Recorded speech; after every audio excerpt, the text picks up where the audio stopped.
160m 아래 바닥으로 떨어져 기계에 끼어 숨졌지만 죽음의 외주화를 검언 유착 의혹에 대해 집중적으로 물어봤습니다. 국민을 위한 일꾼으로 선택된 이들은 국가로부터 생명을 지키고 싶다고 절규했습니다. 반창고 자국으로 가득한 모든 의료진들이 연대하여 덕분에 감사합니다.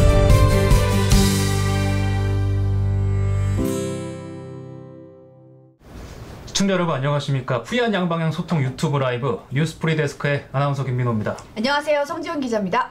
오늘로 뉴스프리 데스크가 50회를 맞이했습니다. 네, 저희가 50회를 감개무량하네요. 그러니까요. 네, 벌써 정말 생각지 못한 생각지 사실 못한 언제까지 갈지 전 전혀 예상을 못했는데 네. 어느덧 눈 깜빡하니까 네. 50회가 됐습니다. 여러분 너무 감사합니다. 앞으로도 더 소통하고 더 열심히 준비하는 뉴스프리 데스크가 되겠습니다. 네. 오늘도 50회를 맞아서 500분이 지금 오프닝과 함께 해주고 감사합니다. 계십니다. 네, 크라이시스님이 50회 축하하셨어요. 크라이시스님은 정말 저희의 태동부터 네. 거의 저희가 이렇게 심장 뛰는 걸 보신 분이에요, 이분이. 그렇죠. 같이 받았다고 봐야 되죠. 반갑습니다. 네. 이산하님 50회 축하드립니다. 고맙습니다. 네, 이산유님도 50회 축하 감사합니다. 네. 지단이님이 두목님 덕분에 50회까지 왔다. 덕분에 50회. 네. 지단이님은 뭐만 하면 두목님. 네. 약간 뭔가 있어요 지금. 아까 한참 선영 하나 나올 때는 안 나와도 된다는 노름박이 오고 가는 거 저희가 봤습니다. 준비할 때. 네. 강명우님도 축하해 주셨고요. 그레이트 폭풍류님도 축하해 주셨습니다. 네, 감사합니다. 네. 여러분 100회까지 한번 달려봅시다. 항상 저희 곁에 있어 주시고요. 네. 저희는 오늘 프리 초대석으로 한번 프리초대석 아니고. 네. 손경제. 목요일 날 고정 네. 코너로 가보겠습니다. 네.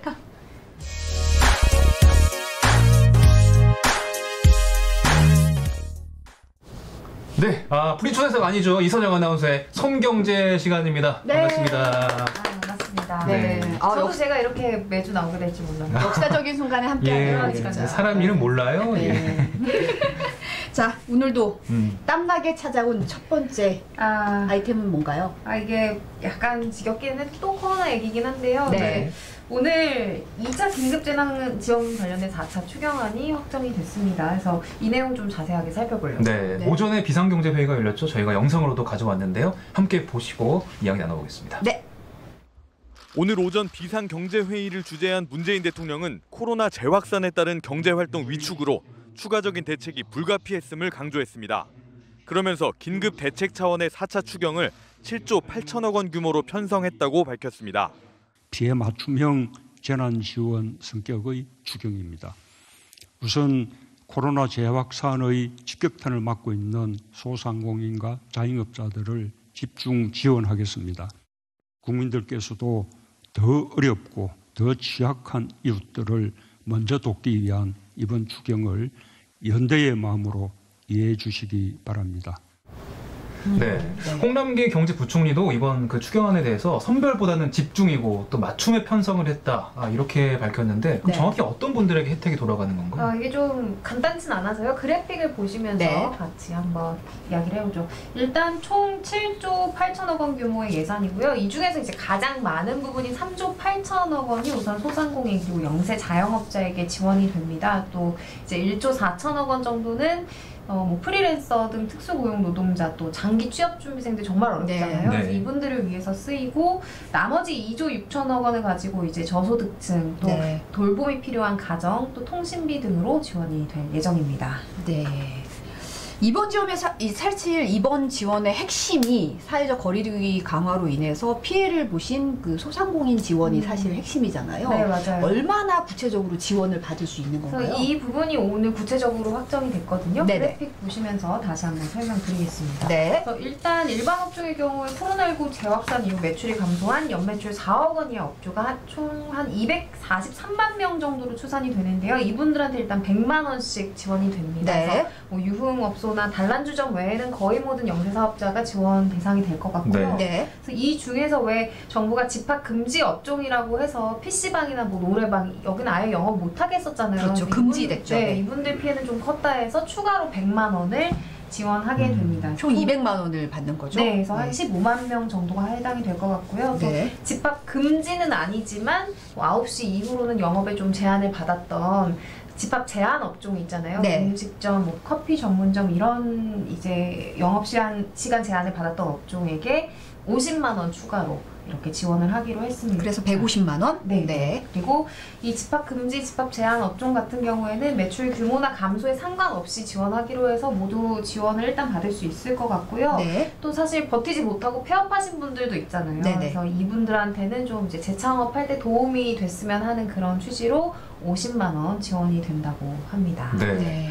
고용시장도 요즘 굉장히 찬바람이잖아요. 네. 프리랜서 분들도 굉장히 힘드시고 네. 이 부분에 대한 지원 대책도 나왔습니까? 그래서 사실 프리랜서 분들 같은 경우는 뭐 해고다 뭐 이런 절차도 없이 그냥 그렇죠. 일을 안 주면 생계가 네네. 끊기는 거기 때문에 이런 업종에 계신 특수고용 이제 특수형태 근로종사자, 그러니까 주로 프리랜서 분들인데요. 네. 그래서 이분들이 한 70만 명 정도 된다고 합니다. 그래서 이분들 중에서 지난 1차 때 지원을 하셨던 분들은 별도 이제 신고 절차 없이 50만 원 일단 지원을 받을 수 있다고 하고요. 네. 1차 때 신청하지 않은 분들 중에서 지난 6, 7월 대비 좀 소득이 감소됐다라는 게 증명되면 이제 고용센터 절차를 거쳐서 최대 150만 원까지 받을 수 있다고 합니다. 그래서 또 이분들 외에도 아예 좀 해고를 당해서 일자리를 잃거나 뭐 가게에 소득이 전혀 없게 된 한 88만 명 정도 가구에게는 긴급생계 지원으로 4인 가구 기준 100만 원 정도 이번에 신설된 거죠? 네네 지원이 된다고 합니다. 네.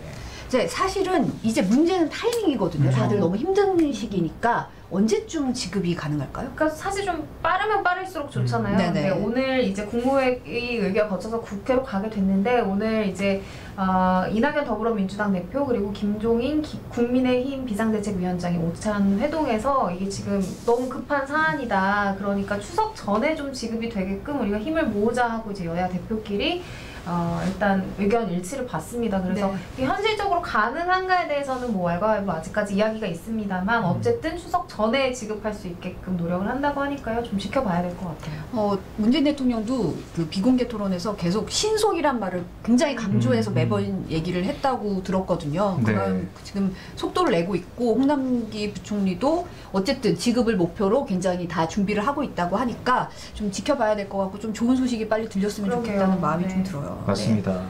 근데 사실 이번 추경안에 대해서 많은 분들이 기대를 하셨는데 생각보다는 지원 금액이 좀 적지 않냐 이런 지적도 나오고 있거든요. 네. 근데 사실 뭐 이게 우리 가게가 문을 닫고 뭐 아예 생계가 끊겼다 이런 걱정을 하시는 분들에게 사실 100만 원, 200만 원 너무 적은 금액인 건 사실이에요. 네. 그래서 네. 금액 자체에 대해서도 굉장히 좀 너무 적은 거 아니냐 이런 이야기가 나오고 있지만 아까 댓글에서도 JR방님이 네. 뭐 유지로 나가는 비용이 400인데 뭐 200 가지고는 뭐 이런 얘기 하시는 댓글도 아까 다셨던 거 제가 봤는데 네 그런 경우가 있는 거죠. 지금 이미 또 몇 개월 동안에 이제 쌓여진 게 있기 때문에 이미 좀 나가야 될 돈들이 그렇죠. 쌓여 있는 상황에서 아주 작은 숨통은 되겠지만 실질적인 금액 면에서 좀 부족하다고 느끼시는 분들도 좀 있을 수 있을 것 같아요. 네. 네, 그리고 또 이 절대적인 금액도 좀 작지만 집합 금지, 집합 제한 업종의 경우에는 이제 다른 업종보다 피해가 컸잖아요. 네. 이런 경우에 매출액이 좀 더 많이 감소한 데는 더 많은 지원을 해줘야 되는 거 아니냐, 차등 지급을 했어야 되는 거 아니냐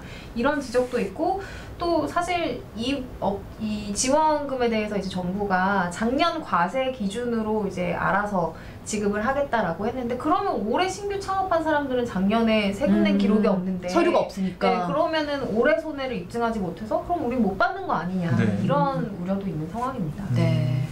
근데 또 막판에 이제 포함됐죠. 사실 이 통신비 지원, 통신비 2만 원 지원에 대해서도 좀 논란의 소지가 있어요 지금. 사실 어제 가장 뜨거웠던 논란은 이 통신비였는데요. 네. 그러니까 선심성 대책 아니냐, 포퓰리즘 아니냐 이런 비판이 많았어요. 사실 이제 만 13세 이상 이제 이동통신 가입자에게 모두 준다라는 건데 만 13세 이상이면 4,600만 명 정도 된다고 하거든요. 그러니까 2만 원씩 지급하면 1조 원. 거의 대략 1조에 육박하는 그래요. 돈이긴 하죠. 네네. 사실 뭐 김민우 아나운서도 지금 코로나19 이후로 좀 핸드폰 사용 늦었죠? 많이 하죠. 뭐 배달도 시킬 때도 무조건 핸드폰으로 하고 많은 분들 그러실 거예요. 비대면이 늘어나긴 했으니까. 저도 마찬가지로 비대면 서비스를 많이 이용하다 보니까 핸드폰 많이 쓰긴 하는데 그게 꼭 통신비 증가로 이어졌냐를 생각해보면 그렇진 않은 것 그쵸. 같거든요. 네. 그래서 저희 같은 사람들한테 2만 원씩 다 주는 것보다는 정말 어려운 분들한테 좀 더 주는 게 낫다라고 하는 여론이 저는 좀 이해가 가더라고요. 네.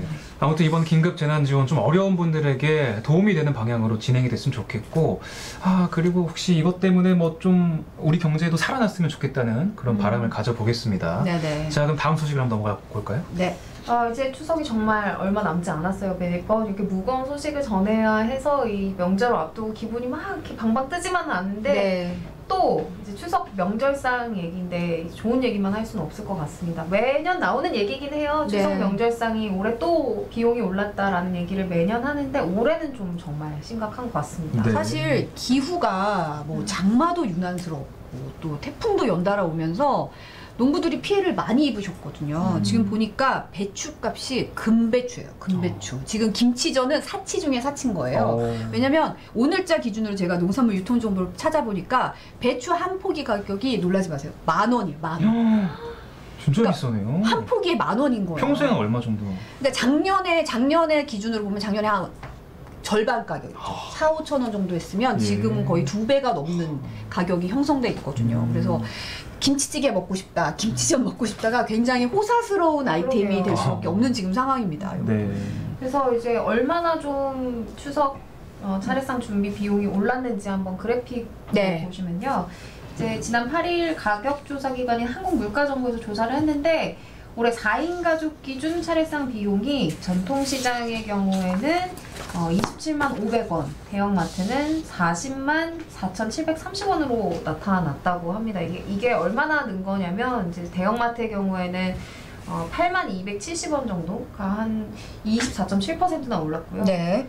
또 이제 전통시장은 38,400원 정도, 16.5%나 올랐다고 합니다. 그래서 네. 이 이유가 말씀하신 것처럼 뭐 장마다 태풍이다, 또 장마가 유독 올해 좀 네, 길었잖아요. 길었죠. 그래서 그런 작황이 이제 기상의 영향을 아무래도 받았고 또 여기 코로나19로 인해서 이 작업량 부족이 그렇겠네요, 진짜. 네. 뭐 이렇게 걷어들이지 못하는 일손이 부족하고 많은 사람이 모이기 힘드니까 네. 그런 것도 좀 있겠네요. 네. 그래서 농산물 가격이 좀 많이 오른 이유가 겹겹이 겹친 것 같습니다. 네. 그래도 가격으로 보면 전통시장이 훨씬 더 장 보는데 이익이긴 하니까 네. 또 전통시장 가면 저는 꽈배기가 너무 아. 좋더라고요. 맛있죠. 맛있는 거 많죠. 예. 아무튼 이 영세 전통시장에 계신 영세 상인들도 도울 겸 좀 올해는 전통시장에서 저렴하게들 쇼핑을 하셔야 될 것 같습니다. 네. 전통시장 쇼핑 이야기를 하다 보니까 이제 현금을 좀 두둑히 가져가야겠다 이런 생각이 드는데 마지막 소식도 현금과 관련된 소식인데 앞으로 거스름돈을 계좌로도 받을 수 있다고요? 그러니까 이게 사실 굉장히 획기적인 이야기다. 저는 뉴스를 보고 굉장히 좋은 아이디어인 예. 것 같다 이런 생각이 들었었거든요. 그래서 지난주 목요일부터 이제 한국은행이 새로 이제 도입을 한 서비스인데요. 예를 들어서 김민호 아나운서가 편의점에서 막 먹을 거 많이 사가지고 네. 하면 이제 이렇게 들고 갈 수 없으니까 봉지 이제 추가하잖아요. 예, 그럼 이제 50원 내죠. 50원 늘어나는데 현금으로 지불하면 그 50원 때문에 이제 딱 맞추지 못하고 동전이 엄청 많이 생기잖아요. 그렇죠. 생각만 해도 너무 묵직하네요. 그러니까 막 주머니도 없고 그러면 얼마나 불편해요 이 네. 동전. 네. 뭐 이거 해결할 수 있는 방안이 이제 나온 거잖아요. 휴대폰에 이렇게 딱 QR코드 딱 찍으면 김민호 아나운서 계좌로 거기 이제 거스름돈 보내. 바로 쏴주는 네, 거예요? 그런 서비스인 거예요. 동전이 너무 좋죠. 아예 필요가 없게 되는 거네요. 그렇죠. 그래서 이게 10원 단위부터 뭐 10,000원, 최대 10만 원까지 계속 입금을 할 수가 있다고 합니다. 그래서 일단은 편의점 중에서는 미니스톱에서 지난주 이제 3일부터 시행을 하고 있고 연말까지 이제 백화점, 아울렛 또 다른 편의점까지 서비스를 확대할 예정이라고 합니다. 사실은 저는 휴대폰에 그 모페이를 써가지고 많이들 쓰시잖아요. 많이 쓰니까 이걸 쓰고 나니까 지갑도 잘 안 들고 다니게 되더라고요. 제일 부러워요 저는. 선영 씨랑 저는 이게 이 갤럭시가 아니라서 이 페이가 없거든요. 그 페이 때문에 이걸 못 떠난다는 분들도 많아요. 그러니까요. 사실은. 네. 그래서 약간 깨깨오 페이 괜찮아요. 깨깨오 또. 그 호환이 잘 안 돼요. 그래서 이 모든 걸 다 넣어서 다니니까 사실은 지갑도 잘 안 들고 다니고요. 이것만 그냥 다 들고 다니면서 다 찍고 다니니까 이게 동전을 받으면 세상 귀찮더라고요. 맞아요. 그러니까 사실 저는 이제 동전 얘기했지만 동전 언제 만져봤나 기억도 안 날 정도로 동전을 잘 안 쓰거든요. 근데 지금 저희 셋 다 그런 거잖아요. 그런데 반면 동전을 발행하는 비용은 매년 어마어마하게 들고 있다고 합니다. 하는 조사 결과에 따르면 이제 동전을 이제 제대로 사용하지 않으니까 환수도 안 되잖아요. 그러니까 매년 이제 재발행을 해야 되는데 그 비용이 매년 500억이 든다고 하고요. 또 이제 동전이 제대로 간수가 안 되잖아요. 사람들이 잘 안 쓰다 보니까. 또 사실 그냥 지갑에 넣어놓거나 서랍에 넣어놓고 이거를 그냥 유통을 안 시키고 있는 것 같아요. 어떻게 보면. 그래서 이제 만약에 이 동전이 이제 화폐 가치가 떨어질 정도로 사람들 손이 안 가가지고 좀 상하게 됐다. 그럼 이제 폐기 처분해야 되는데 이 비용도 매년 16억 정도 든다고 하네요. 동전이 돈을 또 쓰게 하는 그런 거네요. 어떻게 보면. 전 또 걱정되는 게 이제 현금을 되게 선호하시는 분들도 계시고 카드를 안 쓰시는 분들도 계시잖아요. 그렇죠. 뭐 고령층이나 뭐 취약계층 분들은 이게 약간 차별로 다가올 수도 있을 것 같은데 맞아요. 어떻게 이렇게 생각하십니까? 뭐 현금을 이렇게 동전을 안 쓰고 이렇게 전자 결제되는 게 편리하기는 한데 또 이게 익숙하지 않으신 분들한테는 차별 아니냐 이런 우려를 저도 했었는데 이 부분에 대해서 한은은 오히려 이제 노인 등 이 현금을 많이 쓰고 계시는 주요 결제 수단으로 쓰는 소비자를 위한 서비스다. 그러니까 이 서비스 자체가 현금 없는 사회를 위한 서비스 아니냐 이런 오해를 많이 받는데 그게 아니라 이건 사실 그냥 거스름돈을 없애기 위한 현금을 사용하는 분들의 편의를 위한 서비스다라고 했어요. 그래서 한국은행이 실제로 조사를 한번 해보니까 사람들이 동전 사용을 왜 안 하냐, 왜 꺼리냐 여기에 대해서 응답을 62%나 소지하기 불편해서 뭐 이렇게 가지고 다니기가 불편해서 이야기를 했대요. 그러니까 현금을 주로 쓰시는 분들조차도 동전은 좀 불편해하니까 그러면은 현금을 계속 쓰게 하되 이 동전 소지로 인한 불편함 좀 해소시켜드리자 해서 현금 없는 사회가 아니라 거스름돈 없는 사회를 위한 공영적인 성격의 서비스다라고 이렇게 선을 그었습니다. 근데 사실 우리가 이제 코로나19 때문에 비대면 늘어나고 여러 가지 디지털 변화가 갑자기 속도가 엄청나게 빨리 다가오는 것 같아요. 사실 키오스크 같은 데 앞에 서면 저도 사실 막 여기서 잘못하면 또 시간 많이 걸리고 뒷사람 눈치 보이고 막 이러잖아요. 맞아요. 그러니까 이런 분들이 소외되는 분들이 없도록 이제 이 변화에서 소외되는 분들이 없도록 그런 문제는 없는지 또 속도에서 우리가 좀 조심해야 될 부분은 없는지 그런 부분에서 좀 고민이 필요한 것 같아요. 저희가 앞으로 계속해서 이제 그런 문제점이 있는지 없는지 저희 셋이 잘 보는 저희보다는 이선영 아나운서가 손에 땀이 더 나야 될 것 같아요. 땀이 더 나게. 다한증의 판정을 받을 그날까지. 아니 오늘 사실 시작하기 전에 채팅창에서 하도 이 큐시트 산책 분량 확보하라는 압력이 많아서 제가 좀 마음 부담을 갖고 진행을 스피디하게 했어요. 갔네요. 네, 그래서 좀 많이 남았는데 과하게 확보하신 것 같은데요? 오늘 좀 뭐 아쉬운 대로 저는 빨리 퇴장을 하고 큐시트 산책을 여러분 마음껏 즐기시는 걸로 이번 주는 그렇게 마무리하죠. 네, 오늘 나와주셔서 감사합니다. 고맙습니다. 이선영 아나운서였습니다.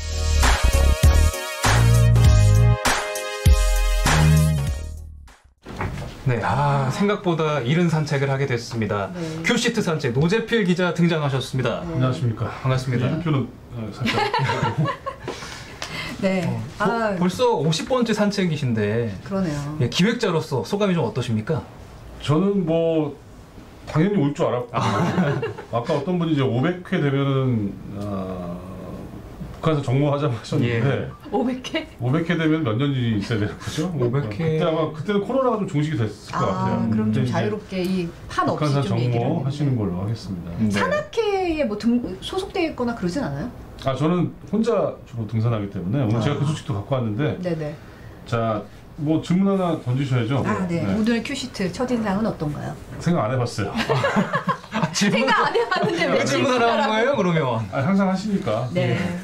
자, 오늘도 이제 코로나 신규 확진자부터 알려드릴게요. 오늘 155명. 네. 그러니까 겨우 1명, 어제보다 1명 늘었거든요. 그래프 한번 보실게요. 네. 8월 27일 날 441명으로 정점을 찍은 상태에서 이제 좀 100명대로 떨어졌어요. 그죠? 근데 여전히 뭐 그 100명 아래로는 못 내려가고 있고 이제 3일 동안 증가하다가 오늘 1명이 줄어든 상황인데 자, 넘겨주세요.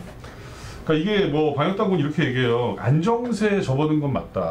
근데 안심하기는 이르다라고 얘기하고 있어요.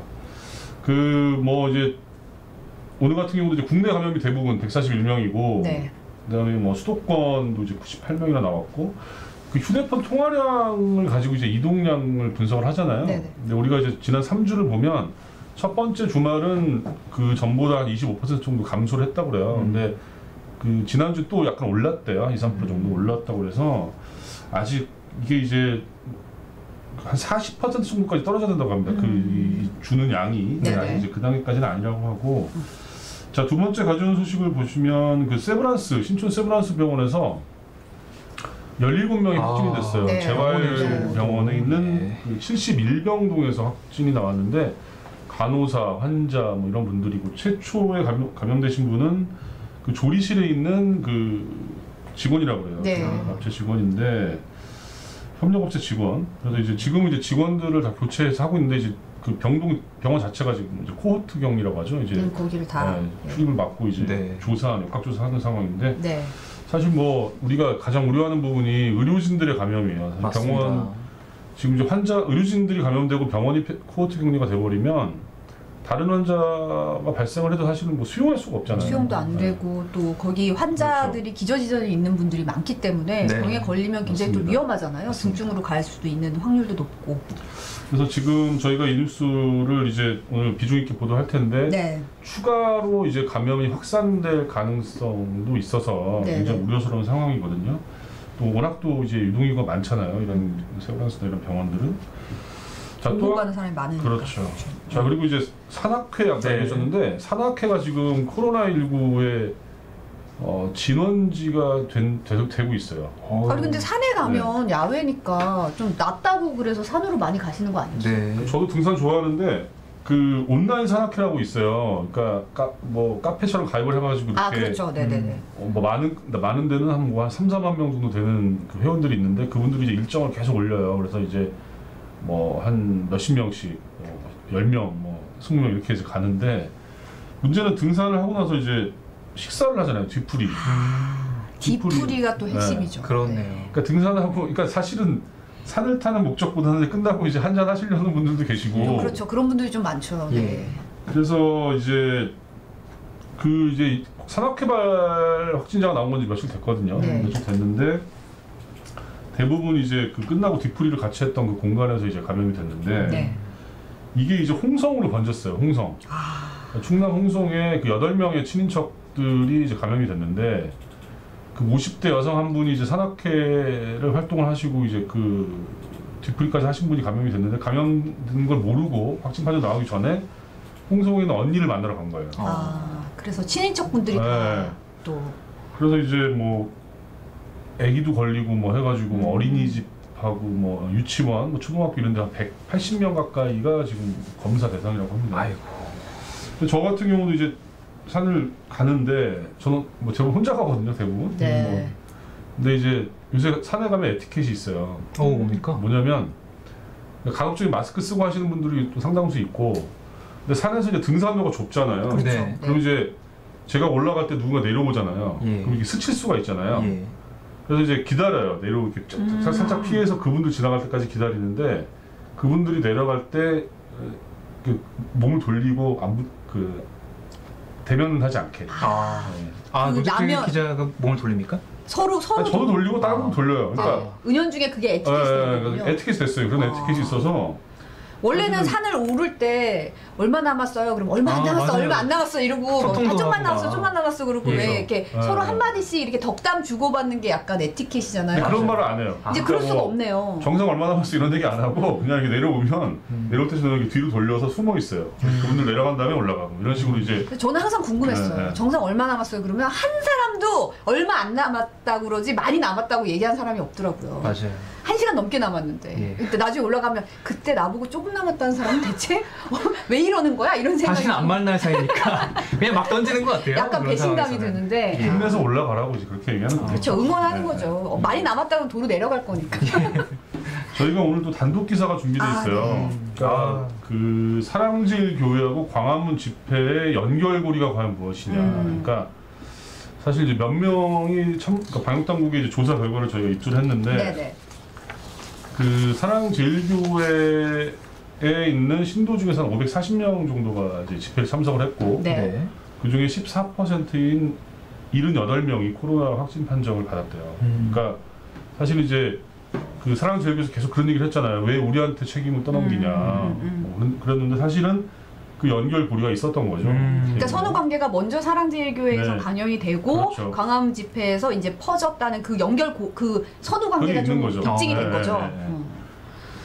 자, 그러니까- 그다음에 가져온 소식은 뭐냐면 네. 국방부에서 오늘 그 추미애 장관 아들의 휴가 문제 때문에 사실은 뭐 정치권이 되게 시끄럽잖아요. 네. 근데 국방부가 오늘 입장을 냈는데 추미애 장관 아들의 휴가는 문제가 없다. 최종 입장이 정리가 된 거군요. 국방부에서. 네, 국방부에서 이제 그 여러 가지 규정들, 그다음에 뭐 그런 휴가 관련 지침 같은 거를 이제 공개를 하면서 얘기를 했는데 네. 그거 과정에서 뭐 군대 안 갔다 와서 모른다, 어쩐다 이러면서 약간 감론을박이 많았잖아요. 그렇죠. 근데 이제 국방부가 명확하게 정리를 해준 거예요. 오늘. 네. 했는데 되게 복잡한데 제가 설명을 간단하게 드리면, 네. 그러니까 이제 그 추미애 장관 아들이 요양 심의를 거치지 않고 이제 연장을 했잖아요. 그렇죠. 그 부분에 대해서 이제 뭐 논란이 특혜다, 있었는데 뭐 민원이다 네. 이런 얘기가 나오고. 국방부에서는 안 거쳐도 된다고 합니다. 음. 된다고 하고, 그러니까 민간 병원에 입원했을 경우에는 그 심의를 거치도록 하는데 네. 추미애 장관의 아들은 이제 성모 씨는 입원을 안 한 상태였잖아요. 이틀인가 네. 짧게 입원을 한 기억나는데, 그리고 그 지휘관이 30일 이내에서는 휴가를 줄 수 있대요. 그럼 부상이나 질병에 대해서 지휘관의 재량으로. 재량 네, 사안이군요. 네, 네. 그리고 또 하나는 이제 구두로 연장하는 게 사실은 또 문제가 됐었잖아요. 네. 구두로도 신청할 수 있다고 합니다. 휴가를 연장할 수 있다고. 꼭 써서 네, 해야 되는 건 네. 아니고. 그래서 이제 어떻게 보면 이제 군 지휘관의 재량권이 사실은 있는 거죠. 휴가를 주는 데 있어서는. 네. 사실 이제 근데 일각에서는 이제 그런 얘기를 했잖아요. 이제 육군 규정에는 그 심의 의결서를 첨부하도록 돼 있는데 그게 없었다라고 하는데, 네. 국방부도 여기다 설명을 했어요. 뭐냐면 육군 규정보다 국방부 지침이 더 상위에 있다. 더 위에 있다. 네, 국방부 우선 지침이 이렇게 돼 적용합니다. 있으니 네. 이 규정이 이렇다 하더라도 문제는 없다. 그렇죠. 평창 동계올림픽 그 통역병에 대한 청탁 문제도 추천 방식으로 선발했기 때문에 예. 청탁 이런 거는 당연히 뭐 문제되지 않는다. 이런 추첨이니까 얘기를 했는데, 결과적으로. 그래서 이게 사실은 뭐 국방부가 설명을 했지만 논란은 계속 되지 않을까라는 제 생각인데, 물론 네. 조사를 하겠죠. 근데 사실 이제 정치권에서도 이 뉴스를 쭉 보다 보면 약간 뭐랄까 일단 그거는 좀 저는 이해는 안 가는 측면이 있어요. 이제 보좌관이 전화해서 휴가 연장한 부분 네. 사실 그런 것 같고, 근데 예를 들어서 민원실에 물어봤던 적이 있잖아요. 근데 네. 청탁이라는 거는 뭐 민원실에 물어보는 게 청탁은 아니잖아요, 사실은. 청탁은 위에서 해야 되죠. 예, 예. 그러니까 뭐 장관이나 고위직에 직접 전화해서 하는 게 청탁이지 민원실에 물어본 게 청탁은 아닌 것 같은데. 네. 근데 사실 이제 오늘 또 우상호 그 의원이 사과를 했어요. 그러니까 카투사 카투사. 비하 발언을 네. 해가지고 네. 죄송하다고 얘기했는데, 사실 이제 그런 발언들을 하지 말아야죠, 사실은. 왜냐면 뭐 저도 카투사 나왔지만 그러셨어요? 네. 우정부죠. 요즘 분들 그래서 혹시 더 지금 약간 욱하신 거 아닙니까? 아니 그건 아니고 근데 카투사도 사실은 굉장히 힘든 보직들이 많아요. 많고 훈련도 되게 많이 하고. 군대는 보직인가요? 물론 뭐 그건 한국도 마찬가지예요. 근데 그렇긴 한데 주한미군 훈련을 되게 많이 하기 때문에 네. 사실은 이제 훈련 일정은 제가 보기에는 한국군보다도 더 많을 수도 있어요. 미국 그 카투사들이. 네. 근데 오늘 나온 소식 중에 이제 우상호 의원이 사과했다는 거. 네. 그리고 다음 소식은 뭐냐면 네. 임세원 교수라고 기억하실 네. 거예요. 예, 극성성경. 좀 안타까운 사연이었죠. 2018년 12월 달에 그 환자가 이렇게 그쵸. 흉기로 네. 휘둘러가지고 이제 숨진 선생님이신데, 네. 이분에 관련해서 오늘 중요한 판결이 하나 나왔어요. 그러니까 네. 이분을 이제 의사자로 인정을 해달라고 유가족이 이제 복지부에 요청을 했는데 의사자로 인정이 안 됐어요, 그러면? 안 됐죠. 아. 그러니까 안 된 건데 왜 네. 안 됐냐면 복지부에서 심의를 2번을 했는데 적극적인 구호 활동, 그러니까 적극적인 어떤 그 활동이 있어야 된다는 거예요. 그러니까 근데 이제 예를 들어서 이제 그 당시에 임세훈 교수는 간호사들한테 이쪽으로 오지 말라, 반대편 가라고 얘기하고 본인은 이제 그 흉기에 찔렸잖아요. 네네. 근데 유족들은 이제 계속 주장을 한 거죠. 그러니까 간호원들하고 다른 의료진을 보호하는 행동을 했고, 간호사분들한테 오지 말라고 그렇죠, 했고. 네. 그래서 본인이 예를 들어서 그걸 안 하고 그냥 다른 분으로 나갔으면 살 수 있었다는 거예요. 근데 그거를 이제 복지부는 받아들이지 않았는데 이제 법원에서는 그 주장을 받아들여서 의사자로 인정하지 않았다는 복지부의 판단이 문제가 있다. 그래서 이제 오늘 이제 그 처분을 취소하라라는 그 판결을 내렸습니다. 네. 이제라도 좀 인정을 받으셔서 다행이네요. 그러니까요. 네. 유가족분들 좀 위로를 받았으면 좋겠네요. 30초 남았는데 마지막으로 하나 갖고 온 거는 네. 좀 약간 재밌는 뉴스예요. 저는 이런 뉴스 되게 좋아하는데 예. 영월군에 뭐 현수막이 뒤덮였대요 지금. 왜죠? 영월군에? 그러니까 뭐냐면 무슨 고속도로를 만드는데 그 예비 타당성 조사를 통과했다라는 축하 현수막인데 그게 거의 영월군을 도배하고 있나 봐요. 아니, 누가 이거를, 그렇게 예, 한 거예요? 근데 다 이제 국민들이 했다고 그랬는데 알고 봤더니 영월군에서 돈을 대줘가지고 이제 아, 자기들이 해놓고 하는데 자기들이 현수막. 요즘 시대의 오픈 뉴스, 예. 오픈 뉴스가 될 것 같아요. 아이고. 네. 네. 자, 저희가 준비한 소식은 여기까지입니다. 50회 방송 여기서 마무리하고요. 51회 내일 다시 찾아뵙겠습니다. 네, 감사합니다. 고맙습니다.